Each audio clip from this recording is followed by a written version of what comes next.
Alright, Super Easy here, and as we're getting close to the end of 2025, a thought has occurred to me, and that is, there are some games I am interested in, but they have not come out. And I'm just sitting here like, well, when are these games going to come out? And I want to talk about these games. Now, I'm not going to talk about games that have, teaser trailers or anything. I want to talk about games that have, trailers that have, game footage. They look like they're about done and they haven't been released yet. And there are also a couple of games that came out in Japan but just never came out to the US. So I just want to share my thoughts about this. I'm not going to talk about Dragon Quest 12 because the only thing we got about that game is the trailer. But what I do want to talk about is Dragon Quest 10. Now, I remember back when I was in college, they announced Dragon Quest X for the Nintendo Wii. And it was it was like a multiplayer game, like an MMO. And I remember people at the time complaining oh, why is it called Dragon Quest X? It should be called Dragon Quest Online, so it wouldn't be a mainline title. It's kind of like how Final Fantasy 11 and 14 are online games. And people were also complaining about, why is it on the Wii? The Wii has terrible Wi-Fi. It has terrible internet. And the thing is, we never got Dragon Quest X here on the Wii. Now, a few years ago, I believe, they announced an offline version of the game for the Nintendo Switch.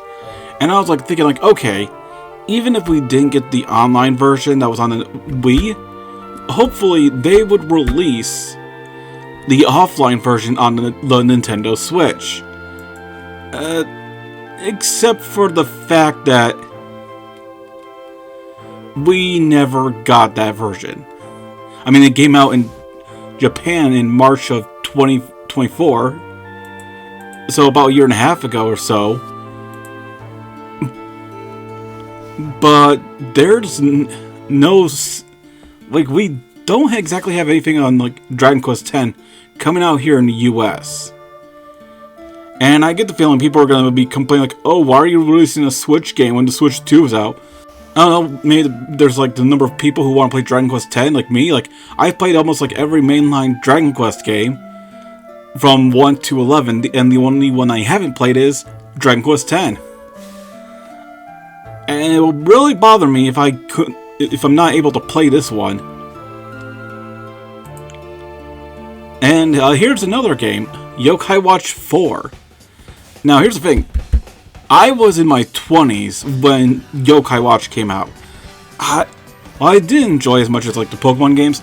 There were still some things I did enjoy from Yokai Watch, the humor and all that. And it also has some very unique gameplay. Yokai Watch 4 was announced 7 years ago, back in 2018, and it looks like it had this action style combat. And the game came out in Japan in 2019, and it also came on China as well.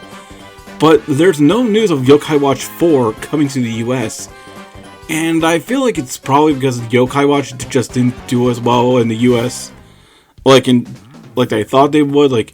I remember the articles calling Yokai Watch the next Pokemon killer, and I guess it wasn't the case. I mean, to be fair, the first 3 Yokai Watch games came very close. In a very close time period, within, in a 5-year time period, I guess. And the gameplay is very similar. It's not that drastically different, unless between, Pokemon generations are. There's not much difference between Yokai Watch 1 and 2, as well as 3. It's just pretty much mostly similar gameplay with slightly different mechanics, I guess. But other than that, it's just a bit too similar.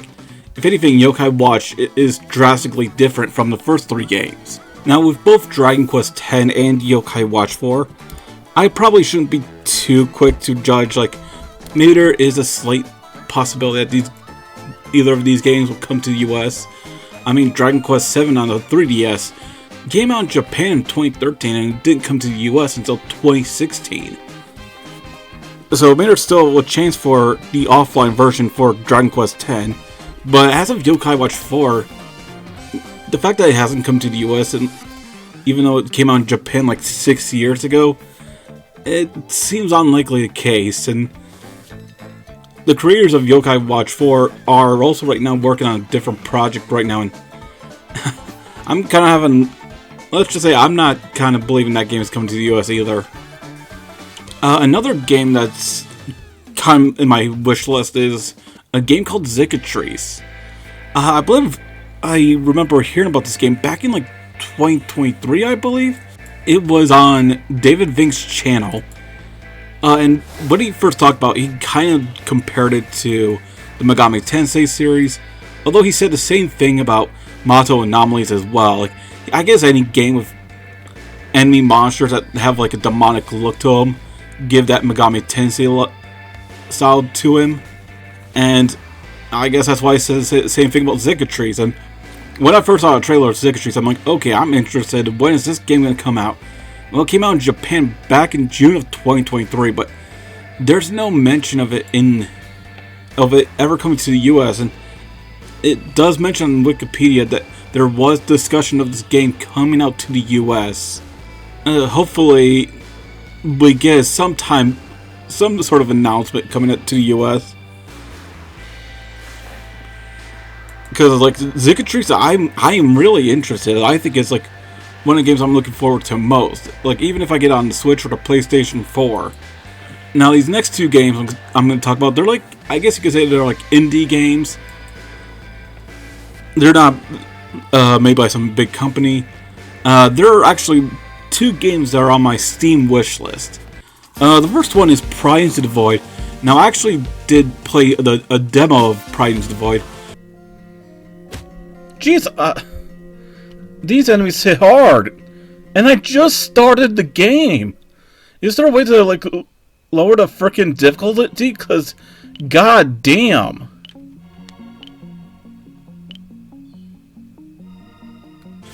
Years ago, I believe. And as of right now, there is no announcement of, like, when the game's going to be released. But a demo is available, so you could try it out yourself and see if you're interested in the game. But yeah, like, judging from the demo I've played, it's like, it is definitely like a Megami Tensei game where you communicate with like monsters and in order to recruit them. It's one of those games I'm definitely interested in the most. And another game is Eternal Exodus. I remember hearing about this game, I want to say back in like of 2023. In fact, I've actually created a Steam account because I wanted when I first saw the trailer, like, it didn't seem much, but I was really interested in it, and I was looking forward to it. Like this is the game that I created the Steam account for, and I also was on the Twitter page. Like, I haven't been on Twitter like in 10 years, and I started following the Twitter page just so I could get some updated information, like when is some news on this game. I just wanted to know when this game was going to come out, and originally it was going to come out during December of 2023. Then December 2023 came, and then it was pushed to Q1 of 2024. Fast forward to April, May of 2024, and then they're like, yeah, we don't know when this game is going to come out. Like, they originally planned it for December of 2023, and next thing you know, they don't have a release date planned out anymore. It's been 2.5 years since I first heard about this game, and 2 years past the original planned day. It looked like it was pretty much done. And originally, this game was number 2 on my Steam wish list, and then it went from number 2 all the way down to 22. Because of the fact that there's no demo, there's no release date. I mean, it doesn't look much, but hey, it's still something I want to try out. And the thing is about the past few years, there is a kind of a hatred towards the Pokemon series, especially after release of Pokemon Sword and Shield. People are willing to try other games in this genre, the monster taming genre. like people were willing to try out Cassette Beast, Koromon, Nexomon, Temtem, even though Temtem was a failure, Pow World, although Pow World seems like a completely different genre than what Pokemon is. And I think it's probably since Void and Eternal Exodus are also similar to that. Yeah, and the thing about let's go back to Yokai Watch 4. Yokai Watch 4, like, they didn't want to release it because how Yokai Watch didn't do so well in the past. But, like, this is, like they had the perfect window to release Yokai Watch 4 after the release of Sword and Shield because of how much criticism Sword and Shield had the past few years. And Level 5, like, all these Nintendo of America should be like, hey, let's take advantage of this. Let's release Yokai Watch 4 after this criticism of Pokemon Sword and Shield. But I guess they kind of missed the window there. So yeah, that's like about... It was originally 4 games I was going to talk about, but just before this video, I was reminded about Dragon Quest X, especially the offline version. And if there's any games out there that, like, you're waiting to come out but still hasn't come out yet, why don't you just share them in the comment section? I'm actually curious. If there's anyone watching, like the video, please subscribe, and have a nice day. Bye.